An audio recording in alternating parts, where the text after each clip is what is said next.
Hi, everybody. EarthDiscernment here. Hey, so I wanted to talk about today, or start the discussion about a topic I've seen and was curious about learning some more things and researching called, blood over intent. Okay, and whatever your beliefs may be on it, some people have some strong feelings, but I wanted to put some power behind what it was that we might be seeing and do some research myself and try to figure it out. And from, of course, all kinds of sources, but really get an explanation. So, and the reason why, and it's very important why I'm doing this, is because this intent, this blood over intent thing, has been tied to flat Earth. Eric Dubé made a comment about that. And also when you do research flat Earth a little bit, look what comes up, even on Pinterest here.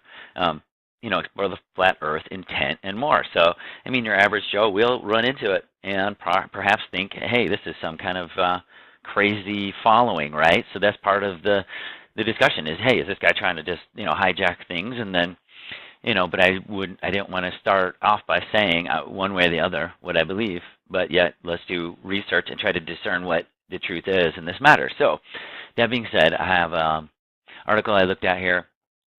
And some of my research, I came across what I found is close to a definition for blood over intent. That blood over intent is an ancient Prospectin ritual involving the signing of important contracts. Here, I'll bring it over here so you can read. Where a person's life, savings, or freedom were on the line and would involve a blood over intent signing, where the contract would be written and the person's attempting to risk another person's aforementioned traits would slice their hand to let blood flow freely on the document before witnesses. If the contract was broken in some way and the perpetrator was caught by either party, this blood contract could be invoked and carried a death sentence and transfer all respective goods to the other signatory. Commonly, leaders would often make this contract since they held many lives in their authority. Navigators, too, would make this contract since they were responsible for a ship's crew. The ritual remains to this day used rarely. It's part of the navigator initiation ceremony, but for the most part, it doesn't exist in modern society. Some nobility still use it, which it's an interesting little thing to add there. That being said, I've looked up some different meanings on blood over intent, different sources. One, I think it was fair to start with this exposingsatanism.com, where they say,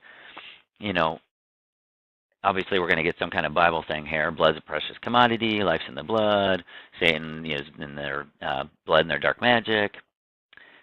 The reason for all the recent airplane crashes, etc., right? And they say here, the shedding of blood for Satan is the whole reason that war exists. It's not just about money and man's power. It's about keeping the power of Satan and his minions alive throughout the generations. And they address here the idiotic fad called blood over intent, satanic ritual where people intend to love and worship all, exclude none, right? And herein lies the issue for me. That word, worship, shouldn't be used in this. That's absolutely, I see what their meaning would be using that particular phrase, and I have seen that people have used that. But anyway, they sign in their own blood. It's amazing, frightening people how many participate in this cunning ruse, not realizing they are making a legally binding pact with the devil himself. Okay, I mean, that's what you might figure you would see from that source. Then I came across where I put kind of together this statement here about discernment. True knowledge is true self. Plato said, know thyself. But knowledge is a combination of ethereal, spirit, intuition, imagination, synchronicity, dreams, information, and knowledge from sources, time, etc. You put those two together, it does take a lot of time, but it's vital. It's vital that we use our critical thinking and extract the true meaning. So obviously, I think a lot about that as far as discernment goes, using intelligence to discern figure it out for yourself, critical thinking. So let's move on. What I came across in this research, a site called Exemplar, looks to be a witches type site. As you can see here, practicing witchcraft, what you should know about blood magic. And it was written here by this Mackenzie Sage Wright, who has been a witch for 25 years. All right, I have known nothing about this topic, so this is all new to me. Blood magic, conjures up all kinds of things, ritual, spell, these kind of things. You can read the article if you want to find it, just search for it. But I'm going to go down here to the power of blood. So they say it's a powerful thing. Blood is associated with death. Slain warriors, the victim. Blood is associated with pain, right? So we can already see it's going to be invoking all kinds of weird images and reactions. Blood is, it's passion, connection, it's raw emotion. Well, but blood is also life. It courses through your body, delivering oxygen and nutrients. It's energy when you push yourself. And, they go on here to make the distinction between it's not blood sacrifice, where you throw something down on an altar, as you can see in the picture. Blood magic is the use of a few drops, not some crazy thing, during a spell or ritual. Usually your own blood. If you're casting for someone else, you could use theirs. Okay, so that I don't know about. Are they calling it evil? Well, of course, they're saying, blood isn't evil by itself. It's how you use it, kind of like a computer. And for me, it's worth exploring this side of it, because these are the people who practice it, and this is something not discussed in the blood over intent versus when it's involved in the flat earth conversation. Why it's so important is, if indeed you would consider it to be true, that it would work, that there would be any power behind it, or not. Would it work? Whatever your thoughts are, let's just assume that, okay, we'll take the hypothetical position that it will do something. It's powerful, okay? So what they're saying here is practicing safe blood magic. So don't ever take more than a few drops. Don't take blood. These are people who say they practice it, but they're actually throwing a warning up here. So if anything, I will take this as you shouldn't just blindly throw up some stuff on the internet, because some guy tells you to. And especially your wording, and what if it does hold you to some kind of contract, right? Be it a contract to yourself, to your higher consciousness, whatever it might be. Don't smear blood on other people. Don't consume blood. Don't, okay, that's great. And they tell you to do it cleanly. You can use it. They tell you how, where, when, and when not to use it. So that alone should tell you, hey, don't just kind of throw some stuff up on the internet thinking you're going to help it. Your pledge a video of you doing it. Some people use it for protection, minor protection, something about coworkers. Some people try to use it for health. Let's just see. Here's the things that they never use it. They don't use it. Blood magic. They never use blood magic unless I'm fully prepared to accept whatever consequences may be. Never use it to target other people without their permission. So not necessarily targeting, but when you say, intend to love all people, or if it was worship, that's crazy, because then they always use that no one statement. And who could that no one be? Well, would that also be the one person you don't want to give your power to? Anyway, that being said, never use it in love or relationship magic. Okay, so they're saying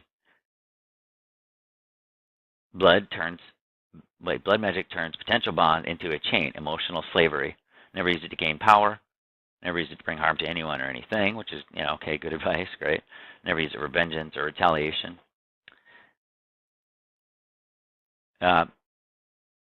Using blood in magic's alternative to blood. Okay, comments, and there's none.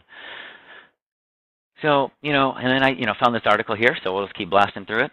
Where I found an interesting comment on this particular question, talking about, anyone indoctrinating you to an oath is evil. So that's the whole discussion of an oath as well.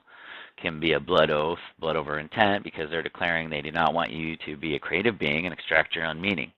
Even though what they're preaching is true or half-truth, they will spoon-feed you meaning, but because it's more meaning, more knowledge than you had before, you get impressed by it, or you think you're being empowered, when they, by keeping you from being able to extract meaning on your own, they've got complete control of you. They've taken you out of your own path. Anyone who has knowledge beyond understanding holds a sense of secrecy as to where they gain such knowledge. They know how much you don't know. They know how you are programmed, and that it's this programming that they use to try to perceive the reality symbols, entomology, and numerology of perceived images. Goes on to talk about the disinfo agents, but yeah, you can see what I mean. Another version of this, looking into using menstrual, blood, the Native American cultures consider women's and men's to be at the height of her powers. Lakota tribe would not permit a menstrual woman anywhere near warriors or healers, and that it was so powerful, just the presence would weaken the strength of warriors and interfere. But it's also life-giving, life-sustaining, where native tribes would return sacred life-giving blood back to the earth. They would sit over seeds and let the sacred blood flow directly into seeds or newly planted seedlings, which indeed does give the seeds growing power. This is an alchemy website where they do talk about, silver, all the element, the broken down alchemy of it. But, they talk about collect your blood in a moon cup and all of this, okay? The silver chalice, on and on. So, let's keep moving. So I have seen on, in particular, this person who shall not be named because I'm not singling out, but just where people have even said, 2 years ago I must have endured this, something about child harming and all this crap, and people are just trying to flag it, get rid of it, just totally freaking out about what they've put, okay, deemed offensive. There's some interesting comments here, but just wanted to say, since these are the faces that are tied to it, where play this clip here of Quasi-Luminous. He's got explains it, and again, it calls everybody, if you don't understand it, you're a fucking retard, and over and over, and it's repeated a bunch of times. Actually, in this particular video, he's going over a Devin Meiji thing where he says, there's 144,000 people who will be saved. It just screams out kind of cultish language. But again, I don't want to discount the actual research that they've done, okay?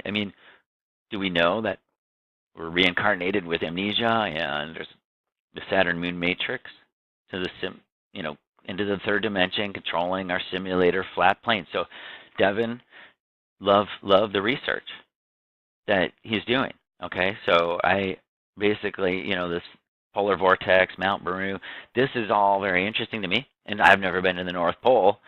It's a whole nother subject matter. But I thought it was really important to kind of get what I have found is going on, in the lack of research that I could find anyway, but to start the discussion of what you all think as far as it goes. Should it be done?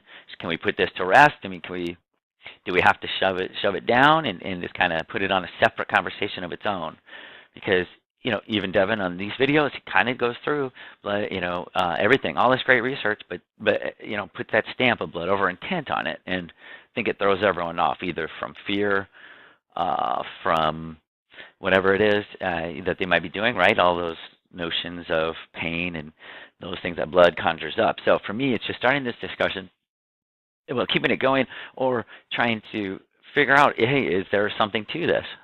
There's a whole part of me that is exploring those alternative ways of thinking in every way. And but I would think if it was possible, it would have to be done in a responsible way. Anyway, EarthDiscernment signing off here, and until next time.